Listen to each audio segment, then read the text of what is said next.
그 국민학교 학생들한테 이 노래를 또 가르쳐 주시고 또 우리나라의 어떤 그런 협동정신에 대한 그런 의미로 이러한 프로젝트를 하셨다라고 들었습니다.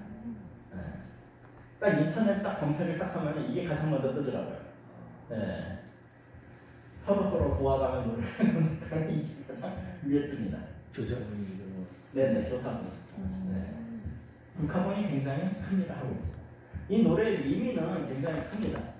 이 노래가 만들어진 때가 1920년, 1930년이었더라고요.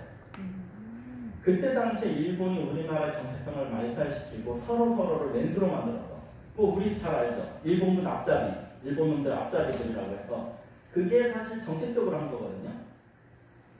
우리나라의 불만을 가지고 있는 사람들을 뽑아서 그 사람들한테 완장을 채워갖고 그 사람들이 탄압을 하는데 앞장서게 하는 거는 일본만 한 게 아닙니다.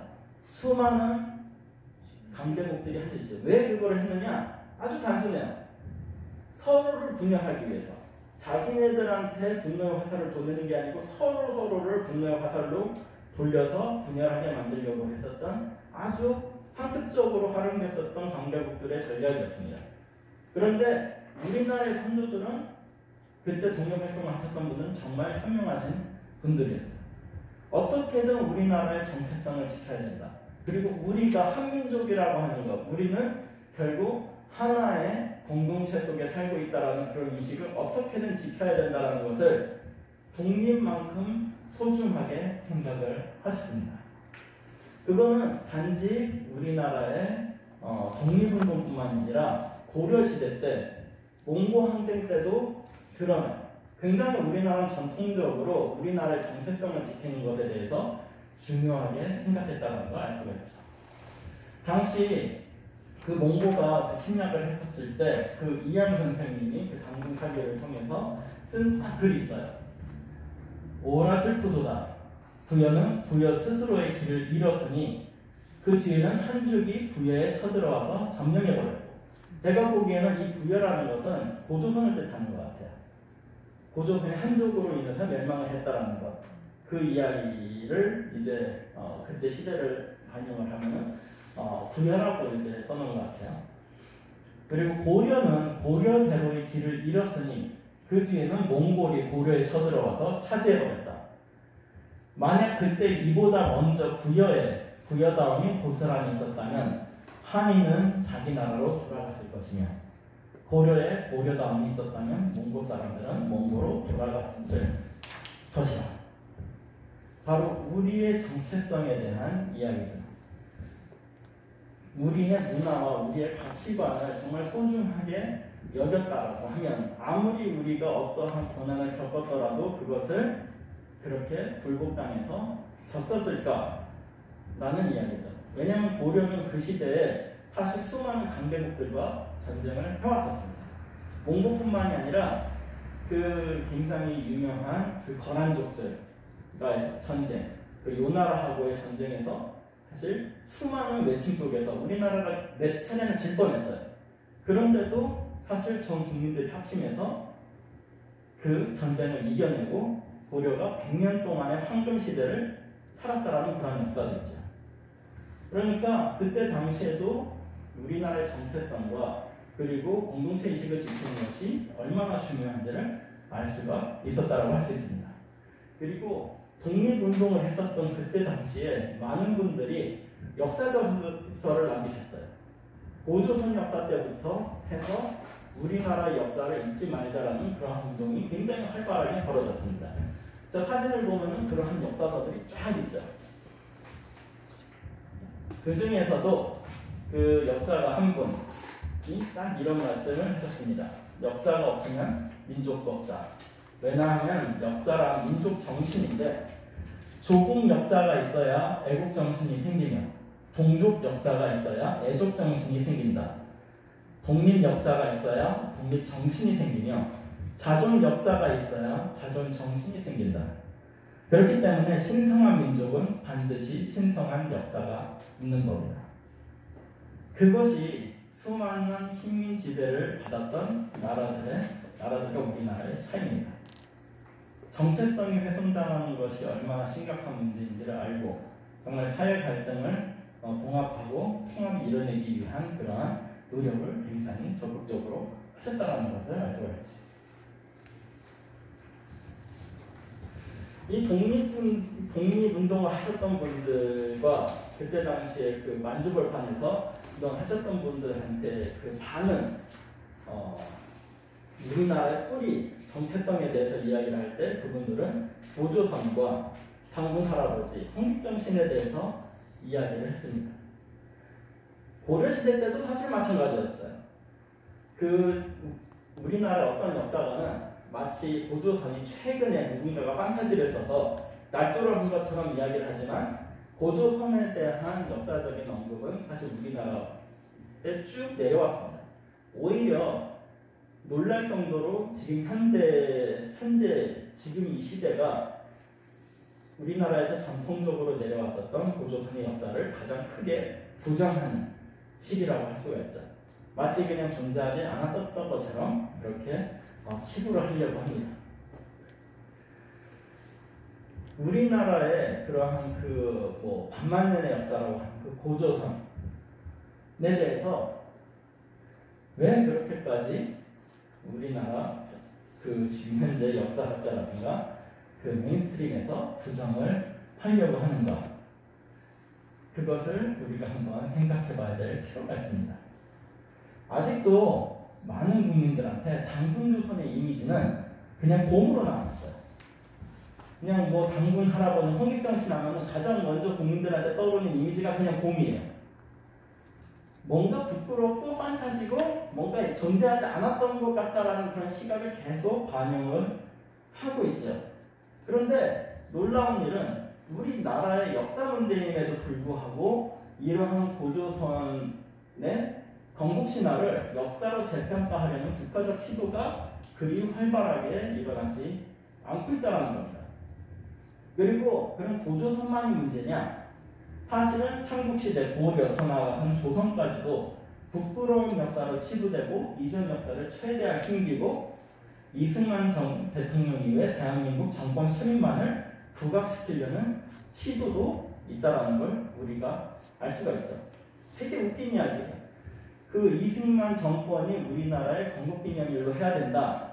그리고 김구 선생님의 임시정부가 우리나라의 건국기념일로 해야 된다는 논란은 사실 간단하게 생각해보면 그게 왜 문제냐라고 생각을 할 수 있는 얘기예요. 왜냐하면 그것도 다 우리나라의 역사거든요. 우리나라에서 이승만 정권은 이승만 대통령이 1대 대통령이었다는 것도 역사적인 사실이고, 그리고 일제 치하에 우리가 임시정부를 세웠다는 것도 역시 역사적 사실이고, 두 개 다 그냥 역사적으로 기념할 만한 일입니다. 그게 우리나라의 건국일이 언제였느냐라는 걸 싸운다라고 하는 건 굉장한 의도가 숨겨져 있다라고 할 수가 있죠.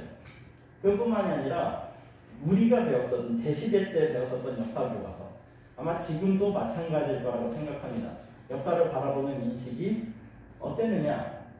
고려하면 가장 먼저 생각나는 것이 첫 번째 무신정권, 두 번째 몽고한테 두들겨 맞아서 속구부러지는 거, 딱 그거. 그리고 조선하면 임진왜란, 그리고 두 번째 청나라한테 두들겨 맞아서 속구부러지는 거. 그런 차원으로만 역사를 주입을 시키다 보니까 사실 우리나라 국민들이 과거 역사에 대한 피해의식이 굉장히 크죠. 그런데 이런 거는 공부를 안 시켜줍니다. 뭐냐? 고려가 요나라와의 전쟁에서 승리하고 약 100년간 황금기를 맞았고, 그 100년간의 황금기 동안에 전 세계 인도에서부터 그 너머까지도 고려와 교역을 하면서 굉장한 문화 그리고 경제 강국으로 부상을 하면서 고려라는 이름이 코리아라고 하는 우리나라를 지칭하는 이름이 될 정도로 세계에 퍼졌었다. 그리고 100년 동안의 황금기를 유지했다는 것은 사실 역사적으로 유래를 찾아보기가 굉장히 어려운 일이에요. 저희들한테 있어서 황금기가 20년도 안 된 것 같아요. 그리고 일본도 자신들이 굉장히 큰 세계 2위 경제대국까지 성장을 했다가 버블 경제로 망가져서 추락을 했다라고 하지만 일본의 황금기도 아무리 길게 잡아도 30년입니다. 그런데 100년간의 황금기였다. 사실 상상할 수 없을 정도로 큰 업적을 달성한 거예요. 근데 그 황금기에 대한 이야기는 별로 안 하면서 두드려 맞은 것만 굉장히 열심히 이야기하죠. 다른 나라들의 역사서를 살펴봐도 이렇게까지 황금기에 대한 이야기는 싹 접어두고 암흑기에 대한 이야기를만 하는 나라는 정말 본 적이 없을 정도예요. 여기 있는 이 사진도 참 아이러니합니다. 자, 글을 읽어볼까요? 딱 그 어린애가 역사 교과서를 딱 보면서 헐, 우리나라가 이런 나라였다. 이런 나라에서 태어난 것이 싫다. 자, 이런 나라 필요 없어. 부끄러워. 그런데 그 옆에 사진은 자랑스러운 대한민국. 나도 보탬이 될 거야. 그 다음에 밑에 당신의 자녀는 어느 쪽에 할까요? 자, 이것만 보면 어떤 생각이 있어요? 그런가 보구나 하죠. 제가 이 사진을 붙여놓은 게 너무 아이러니하기 때문에 그래요. 바로 이거를 만든 것이 그때 당시 보수 정권의 그 역사 교과서를 어떻게든 이승만 정권의 그 건국 수립을 중심으로 하는 역사 교과서를 만들기 위해서 그때 당시 있었던 역사 교과서를 바꾸기 위해서 이렇게 딱 만든 거예요. 그러니까 웃긴 얘기인 거예요. 자기네들이 이러한 인식을 가지고 있으면서도 이승만 정권이 진짜 정권이다 아닌가 정도만 논의를 하지 반만 년의 역사를 가지고 있는 우리나라 전체를 돌아보면서 그 역사 전체에서 가지고 있는 이러한 우리 세대의 문제를 보려고 하지 않는다는 거죠. 저는 그래서 아까도 살짝 말씀드렸지만 다른 국가들의 사례를 한번 보면서 우리나라가 진짜 어떠한 현상에 처해 있는가라는 것을 좀 이해를 하자라고 말씀을 드리고 싶습니다. 어떠한 역사학자들은 이래요. 우리나라에 고조선이 있었다라고 하는 역사적인 근거는 없다. 그러니까 고조선은 없다. 네, 그게 그런 것이냐? 사실 역사라는 건 발굴을 해야 되는 거예요. 미두가 있고 그것을 찾으려는 노력이 있지 않으면 그 과거에 뭐가 있었는지는 알 수가 없죠. 안 찾은 걸 가지고 안 찾아졌으니까 그게 근거가 없다라고 이야기하는 것이 얼마나 웃긴 얘기냐. 서양에서의 문명을 지닌 역사는 우리나라랑 똑같습니다. 반만 년이에요. 그 반만 년의 역사가 역사적으로 실존했다라는 것을 누군가가 찾았기 때문에 그 역사로 정확하게 이야기를 할 수가 있는 거죠. 그 중에서 굉장히 유명한 인물이 있습니다. 하인리히 슐리만이라는 사람이 있어요. 이 사람은 처음부터 고고학자가 아니었습니다. 이 사람은 사학가였어요. 근데 사학가였는데 어렸을 때 그 호메로스가 쓴 일리아드와 오디세이를 너무너무 좋아하는 광팬이었어요. 그래서 이 사람의 꿈은 내가 나중에 크면 진짜 그 트로이가 존재했었다라는 것을 밝히고 싶다라는 정말 큰 꿈이 있었어요. 그래서 자기가 먹고 살기가 풍요로워지고 돈도 벌려고 하니까 자기가 고고하게 매진을 해서 실질적으로 트로이의 유적이 있었다는 것을 발견해냅니다. 그때 당시만 해도 트로이는 판타지였죠. 일리아드와 오디세이의 이야기를 들어보면 신의 이야기가 굉장히 많아요. 사람들끼리 전쟁을 하는데 그 전쟁이 시작이 된 것도 신이 이간질을 해갖고 인간들 사이에 전쟁이 일어난 거고 그 전쟁 사이에서도 뭐 아테네랑 그리고 그 그리스의 신들이 같이 전쟁에 뛰어들어가고 막 싸운다는 그런 이야기가 있어요. 이게 판타지인지 역사인지 알 수가 없는 그러한 글을 한 사람의 미도를 통해서 실질적으로 존재했었던 역사라는 걸 밝혀내게 된 것입니다. 다른 나라들도 마찬가지죠. 영국, 이탈리아, 일본 등 많은 국가들의 경우에 자신들의 건국 신화를 판타지의 영역에서 실증 역사의 영역으로 전환시키기 위해서 많은 투자를 하고 있으며 역사가 실존한 근거를 찾기 위해서 굉장히 노력을 합니다. 일본의 1대 천황에서 8대 천황까지도 날조라는 이야기가 일본 학자한테 제시가 된 적도 있어요. 근데 그것이 그냥 묻혀져 버려요. 일본 사람들은 철저하게 믿고 있습니다. 1대 천황부터 존재했다. 우리는. 그러니까 족보가 날조가 됐건 안 됐건 그것은 둘째 문제고 그것에 대한 근거가 무엇이냐라는 것을 상당히 많은 돈을 투자해서 자신들의 정통성을 확보하기 위해서 노력을 하죠. 그리고 영국도 사실 어디에서부터 시작했냐? 아도왕이죠. 아도왕 이야기를 들어보면 뭐 거의 말 그대로 판타지예요. 용이 날아다니고 무슨 마법사가 있고 뭐 거의 그런 수준인데 그거를 역사적으로 실존했다라는 걸 밝혀내기 위해서 굉장히 많은 투자와 노력이 들어갔다는 겁니다. 그래서 역사적인 배경이 희박한 상황에서도 국민들에게 역사적인 공감대를 형성시키기 위해서 가설을 기반으로 한 고대 역사 영화나 드라마가 많이 만들어져요. 최근에 만들어진 그러한 그 영화 중에서 어떤 영화가 있느냐? 저기 그림을 보시면 로뮬루스와 레무스라고 되어 있어요. 로뮬루스가 누구냐? 바로 로마의 건국 신화에서 나오는 첫 번째 로마의 왕이죠. 그것도 신화예요. 그리고 도대체 무슨 일이 일어나는지는 아무런 근거, 역사적인 근거를 찾아보기 힘들기 때문에 사실은 거의 다 가상 추측에 의해서 만들어진 영화입니다. 하지만 이 영화를 어떤 방식으로 만들었느냐? 정말 역사에서 존재할 것과 같은 그런 시나리오로 만들었어요. 여기에서 무슨 뭐 용이 날아다니거나 막 신이 막 뭔가 나타나서 뭔가를 하거나 그런 판타지물을 살짝 가미했을 수는 있어도 이것이 역사적인 배경에 있었다는 걸 사람들한테 공감시키기 위해서 이러한 노력을 합니다. 저는 지금까지 뭐 삼국시대 그 우리나라 사극이라든가 그런 것들은 많이 봤어도 고조선을 배경으로 한 역사적 그 기반의 그러한 영화를 누가 만들었다라는 건 거의 들어본 적이 없어요. 이러한 시도와 이러한 노력을 우리나라가 적극적으로 안 해서 문제인 거지 역사가 존재했다 안 했다라는 걸 가지고 논의하는 것은 다른 나라들의 사례를 봤었을 때 굉장히 이상한 일이라고 할 수가 있습니다. 우리나라의 역사가 허구이자 그 판타지라고 하는 그러한 주장을 하는 것 중에서 또 어떤 사람은 이런 이야기를 해요. 무슨 놈의 반만년이냐? 중국 역사도 반만년이 아닌데 너무 오버한다 라고 이야기를 하죠.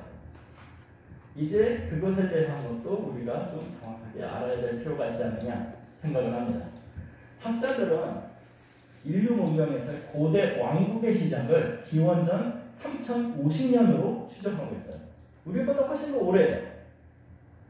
우리가 단기 4300년 가까이, 4400년 가까이인데 저기는 5000년. 5000년이 고대 왕국의 시작이라고 생각을 하고 있다는 겁니다. 그때 당시에 다들 무슨 그 구석기 시대의 원시인들이 농경이나 하고 그랬었던 시대가 아니었다라는 거예요. 그때 당시에도 이미 굉장히 강력한 문물을 지닌 왕조가 있었다라는 것이 이미 발견이 됐습니다. 그리고 여기 계신 분들이라면 다 아실 이야기라고 생각을 합니다. 고고학적인 발견을 통해서 만주 일대의 홍산 문명이 역사가 5000년 이상이 되었을 가능성이 제시가 되었죠. 그리고 이것은 이전 동양에서 가장 오래된 문명이라고 주장이 됐던 황하 문명보다 더 오래됐다라고 합니다. 그리고 그 지역이 고조선이 활동하던 그 영역의 지역이었어요. 그리고 더 깜짝 놀랄 일, 그 고고학적으로 추출될 이러한 그 옥기들 그리고 상들을 보면은 굉장히 놀랄 일이죠. 저 옥기의 딱 그 모양이 방가부자라고 했어요. 그때 당시에도 뭔가 명상이라든가 수행을 하고 있었다라는 거죠. 근 4000년, 5000년 전에 얼마만큼의 높은 문화와 문물을 가지고 있었느냐라는 것을 살짝 보면 알 수가 있습니다.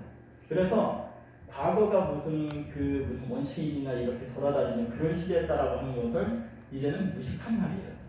사실 반만 년 전에 굉장히 높은 문명을 가지고 있었던 역사가 존재했다라는 건 이제는 인터넷을 찾아봐도 그냥 나옵니다.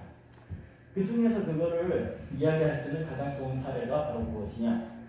고대 그리스, 고대 이집트, 고대 메소포타미아 문명, 그때 4000년 전의 왕조들, 거기를 살펴보면 지금 현재 시대도 깜짝 놀랄 정도의 문물이 발전되어 있었다고 합니다.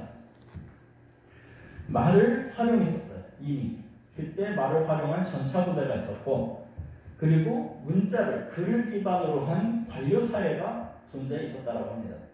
그 중에서도 놀랄 일이 고대 그 이집트에서는 어떤 방식으로 농사를 졌느냐, 국가에서 그러한 그 학자들이 모여서 그 매년마다 어떻게 이제 땅을 개척해야 되는지를 자신들이 논의를 해서 그것에 대한 결과를 문서로 남겨서 공무원들이 가서 거기에서 일하는 그 농사꾼들한테 이렇게 하라고 다 지시를 내렸다라고 해요. 지금 현재 사회보다도 훨씬 더 철저한 관료 사회죠. 지금 우리나라 정부가 다 농사 짓는 분들한테, 농부분들한테 딱 가고 땅을 이렇게 경작하고 뭐를 하라고 지시를 내리지는 않잖아요. 그런 정도까지 굉장한 정치 시스템이 있었다라고 하는 게 4,000년이라는 것과, 그래서 우리나라가 100만 년의 역사를 가졌다라고 하는 것을 허무맹랑하다라고 이야기하는 건 이제 우리가 충분히 반박할 수 있어야 됩니다. 자, 그러면은 제가 이렇게 어떤 역사에 대해서 굉장히 연변을 터있는데, 왜 역사냐? 뭐 역사를 잊고 살아도 되는 거 아니냐? 그냥 지금 현재 우리만 잘 살아도 되는 거 아니냐?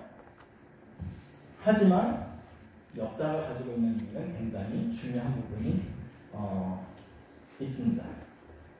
첫 번째, 역사를 저희들이 가만히 생각해 봐야 된다고 생각을 해요. 역사의 역할은 무엇이냐?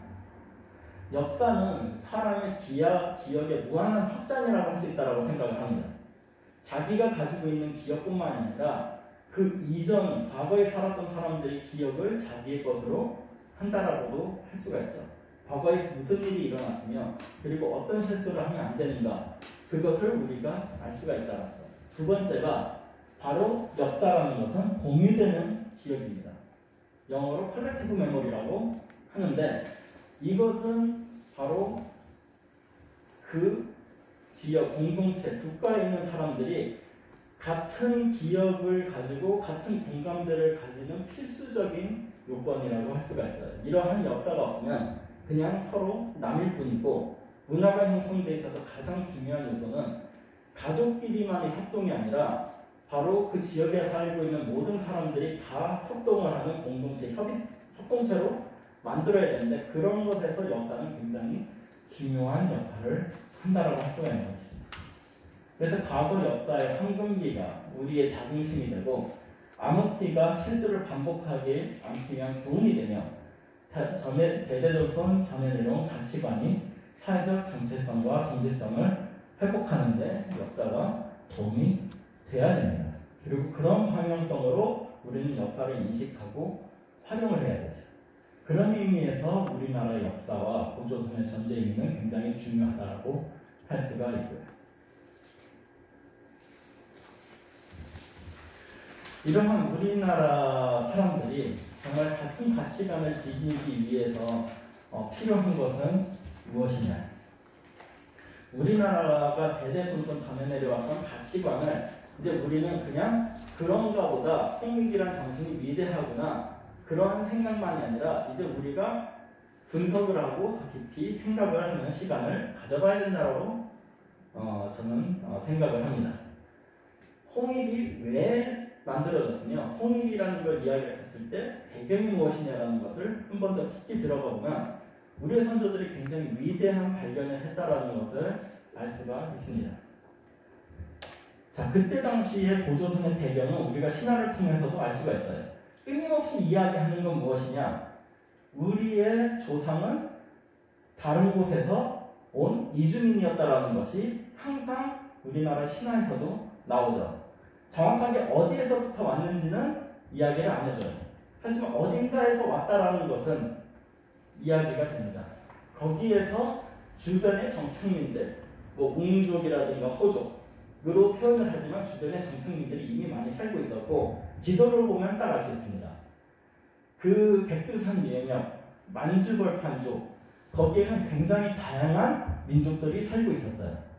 만주족에서부터 시작해서 여진족, 거란족, 그리고 말갈족, 몽고, 그러한 다양한 민족들과 부족들이 살고 있었던 그런 환경에서 우리의 선조들은 무슨 선택을 했느냐? 또 하나를 우리가 유추할 수 있죠. 그때 당시에 살았던 부족보다도 뭔가 문물적으로 더 발전해 있었다는 걸 알 수가 있어요.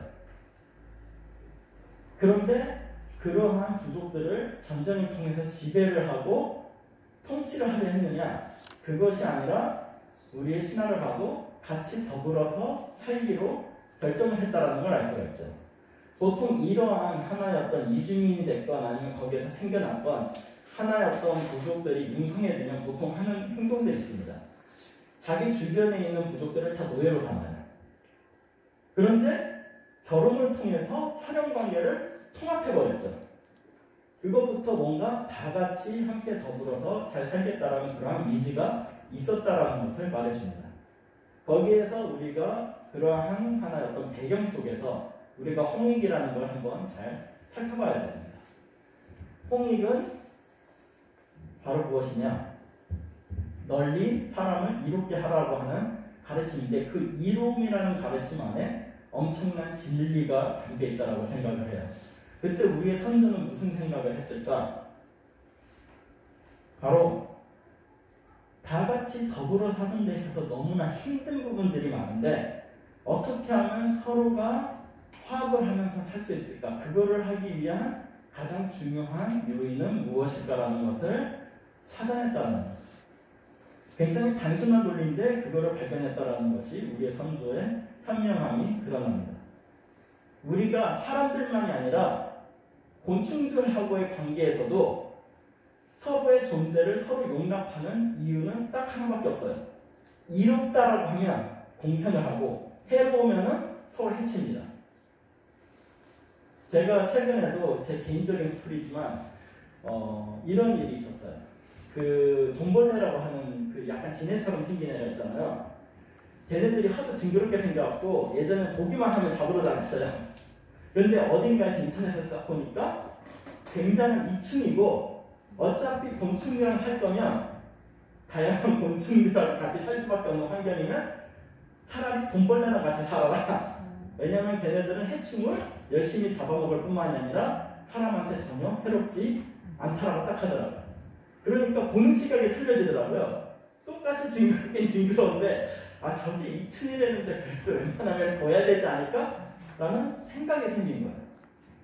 사람들과의 관계도 마찬가지죠. 왜 뭐 마피아들이라든가 갱단이라든가 그러한 사람들이 자기 가족을 먼저 챙길까? 간단하죠. 저 최소한 그래도 나한테 해를 끼치지 않고 그래도 나를 도울 수 있는 가능성이 가장 높은 존재이기 때문에 그런 거죠. 그런데 그 주변에 있는 전 세계 사람들이 서로가 서로한테 도움이 되는 존재라는 것을 상방향으로 서로 인식만 하면 나머지는 자연스럽게 해결이 된다는 진리를 우리 민족은 깨달았던 겁니다. 그것이 문화를 다 같이 통합을 하거나 아니면은 그냥 어떤 덕목을 내려줘서 그거 억지로 지키게 하거나 그런 것이 아니라 결국 인간 사회를 통합하는 진리의 핵심, 그것이 바로 서로가 서로한테 이롭게 살자라는 것이라는 것. 그것에 대한 통찰력이 있었다라는 것이 사실 우리의 선조들의 그런 현명함을 알 수 있었을 뿐만이 아니라 이것을 이해하는 서양의 철학자들은 이 홍익이라는 단어를 보고 크게 감명을 받아요. 그 프랑스의 르누르 교수님도 이 홍익이라는 것에 의미한 배경을 이해하고 한국은 굉장히 뛰어난 철학이 존재해 왔었다라고 이야기를 하죠. 홍익 정신을 가진 우리나라가 언젠가는 인류의 희망이 될 수도 있다라는 이야기까지 한 것입니다. 그리고 우리나라의 선조들이 정말 뛰어난 것. 자, 말은 착하게 살라고 하면 착하게 살 수가 있지만 착하게 안 살아지죠. 그리고 서로한테 이로운 삶을 살자라고 해봤자 그게 쉽게 이행되기가 어렵습니다. 왜냐면 저놈이 나한테 피해를 줬다라고 생각하면은 나도 대갚아줘야지라는 생각을 하지 보통 내가 그냥 순수하게 저 사람한테 이로운 삶을 살자라고 생각하기는 어렵죠. 교육이 굉장히 중요하다는 것을 굉장히 빨리 파악한 민족입니다. 그래서 우리나라의 어떤 교육의 역사는 굉장히 오래됐어요. 안타깝게도 고조선에 대한 그 교육, 그러한 역사, 정치에 대한 문헌이 거의 남아있지 않기 때문에 그때 당시 무엇을 했는지는 정확하게 알 수가 없지만 그러한 문화를 이어받은 삼국시대만 봐도 우리나라의 교육관이 어땠다라는 것을 알 수가 있습니다. 우리나라의 교육에서 굉장히 중요하게 여기는 가치는 선이었습니다. 그리고 그러한 하나의 어떤 그 인간 가치관의 모델이 되는 사람을 선인이라고 했죠. 바로 우리나라에서는 하나의 교육관으로서 선도 문화가 존재를 해왔다라고 할 수가 있습니다. 바로 선도는 뭔가 하나의 어떤 뭐 돌을 닦는다 지금의 개념처럼 그리고 무슨 무슨 신통력을 얻는다 그런 차원의 선도가 아니라 그것은 중국 버전이죠. 중국의 선도는 불루불사예요. 근데 우리나라의 선의 개념은 달랐습니다. 우리나라에서 선이라고 하는 것은 바로 우리나라 전통의 교육관자 지식의 전달만이 아닌 자아 성찰을 위한 자기 수행을 중요하게 여겼다는 것. 이것도 굉장히 중요한 부분이에요. 왜냐하면 이제 우리나라뿐만 아니라 전 세계가 정보화 시대가 되면서 이제 정보 전달만이 아닌 자기 수양이 굉장히 중요하다는 걸 이제 전 세계적으로 깨달아가고 있어요. 오히려 어떻게 보면은 반만년을 넘어서 이제야 우리나라의 교육적인 가치관이 다른 전 세계들한테도 이해가 되고 있다라고 할 수가 있는 거죠. 지식 전달만이 전부는 아니다라는 걸 이제야 파악을 하고 있기 때문에 그래요. 옛날만 해도 사람이 똑똑해지려면 무조건 책상 앞에 앉아서 그냥 무조건 공부해라.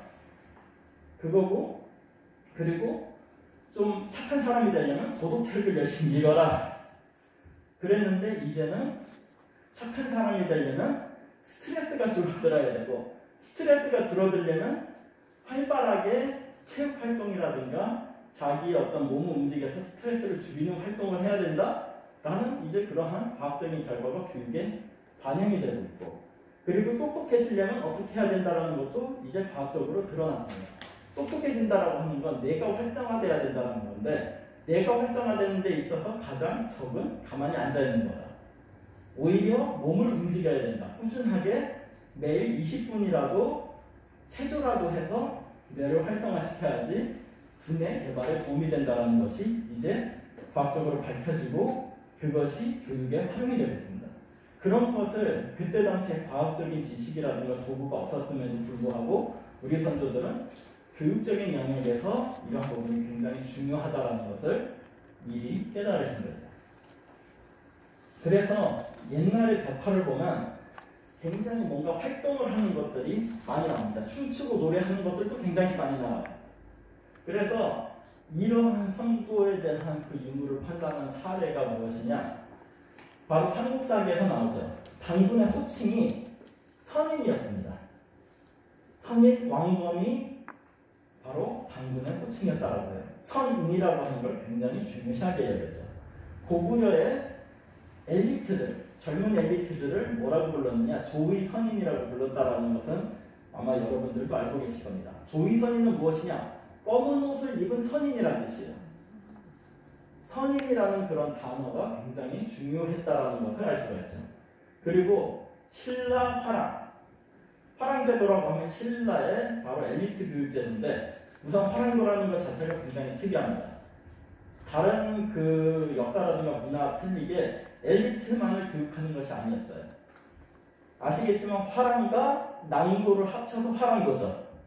화랑은 귀족 자제들, 낭도는 일반 시민들의 자제들이 다 같이 뭉쳐서 같이 교육 생활을 하는 것을 화랑도라고 불렀고 거기에서의 리더를 뭐라고 불렀느냐? 국선이라고 불렀습니다. 나라의 선인이라는 뜻이죠. 바로 삼국시대 전반적인 것을 다 보더라도 선에 대한 가치가 굉장히 중요했고 이 선이라고 하는 의미와 교육관이 얼마나 뛰어났는지를 이제 우리나라가 다시금 되새겨볼 필요가 있고 무엇보다도 우리나라에 정말 이러한 소중한 가치관이 있었으면 이러한 가치관에 자긍심을 느꼈기 때문에 그런 수많은 침략과 고난 속에서도 한국인이 되기를 끊임없이 포기하지 않고 살아왔다는 것을 우리가 알 수가 있었습니다.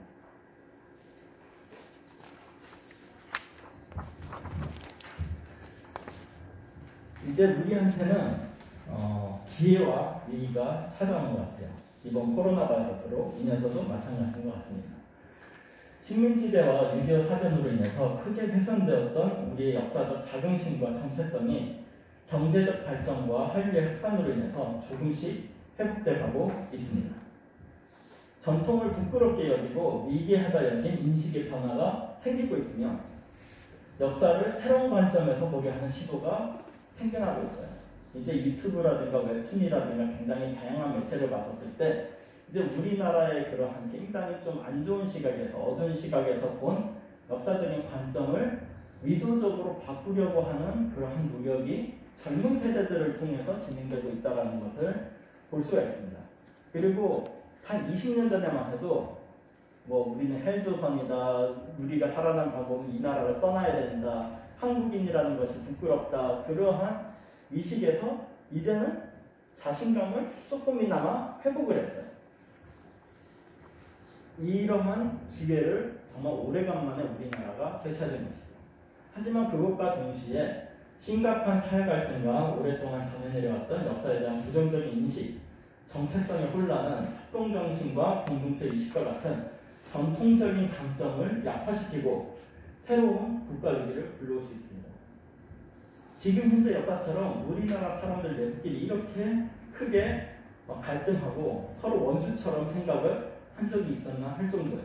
깜짝 놀랄 정도로 저는 어떻게 보면 두렵다라고 생각을 합니다. 거의 진보와 보수 둘을 딱 맞춰놓으면 그냥 완전 철천지 왼수들이에요. 그리고 이것이 더 무서운 점은 바로 무엇이냐? 가족 간 관계도 해쳐버린다는 겁니다. 가장 끈끈한 관계인 가족까지도 왼수로 만들어버릴 정도로 지금 현재 악화가 되고 있는 거죠. 추석에서 절대 하지 말아야 할 얘기, 네, 정치 얘기 절대 하지 말라는 거죠. 네, 무서운 이야기예요, 사실은. 이럴 정도로 우리가 지금 분열을 하는 상황에서 과연 대국민적인 화합과 그리고 이것을 통한 문제 해결이 일어날 수 있느냐. 저는 최근에 부동산 정책에서도 좀 말을 아껴야 되겠지만 저는 정말 그 노력, 정부의 노력은 굉장히 뭐라고 할까, 정말 열심히 한다는 생각은 해요. 뭔가 고민을 하는구나라는 생각은 하지만 그것이 해결책이 될 수는 없다라고 생각합니다. 왜냐? 부동산 정책의 핵심은 결국 사람의 욕심에 있는 거예요. 사람의 소유욕에 있는데 그걸 아무리 정부 정책으로 때린다고 해도 사람의 두뇌는 정부 정책보다 훨씬 더 빨리 돌아와서 어떻게든 편법을 씁니다. 그렇기 때문에 이건 국민들이 우리가 해결해야 되겠다는 공감적인 의식이 만들어지지 않으면 정부가 아무리 벌금을 때리거나 어떠한 정책을 만들어 온다고 해도 부작용이 생기기가 굉장히 쉬워요. 그러니까 정부가 아무리 이러한 상황을 해결하고자 하는 의지를 낸다라고 해도 국민들의 화합이 있지 않으면 불가능하고, 지금 현재 분위기 중에서 가장 위험하다고 생각하는 건 서로 간에 화합을 하고 같이 해결책을 만들기 위해서 노력해야 되는 것이 정상인데 서로를 적으로 보죠. 저 그 건물 소유주 놈들 싹 다 어디 잡아갖고 감옥에 가둬버려야 된다 해서부터 시작해서 그놈들 재산을 싹 다 뺏고 이렇게 나눠주면 좋지 않을까, 그런 점. 그리고 저놈들이 우리 재산 빼들려고 완전히 아주 생쇼를 하네? 라고 해서 더 지키려고 하고, 그러면은 해결될 리가 없죠. 이것이 우리나라에 처해져 있는 굉장히 다양한 어떤 문제의 핵심이라고 할 수 있기 때문에 어떻게 보면 기회이자 위기입니다. 이것을 해결하기 위한 방안은 어떻게 보면은 사람들이 바로 공감되기는 어렵지만 우리나라의 국민으로서 우리가 정말 하나고 빈부격차를 초월해서 우리가 같은 사회 속에서 결국 이 사회가 무너지면 부자건 가난한 사람이건 여자건 남자건 다 똑같이 공멸한다는 그러한 공통적인 위기의식 속에서 같이 화합할 수 있는 정체성을 가져야 된다고 할 수가 있습니다. 이제 국가가 해야 되는 것이 아니라 국민들이 해야 됩니다. 국민들 사이에서 이 시대에 공감되고 모델이 될 수 있는 한국인다운 삶이란 무엇일까? 라는 것이 나와야 됩니다. 예전에 한번 정부가 한국인이라는 모델을 만들려고 시도한 적이 있는 것 같더라고요. 2009년 교육과기술부가 이제 중학교 도덕교과서를 만들려고 쓴 글에서 이런 것이 나오더라고요. 세계화 시대에 한국인으로서 정체성의 원천을 선비정신, 풍류정신, 국민정신, 평화애호, 자연애호 등으로 파악한다. 어렵죠? 공감하기가 쉽지가 않습니다. 무슨 굉장히 뭔가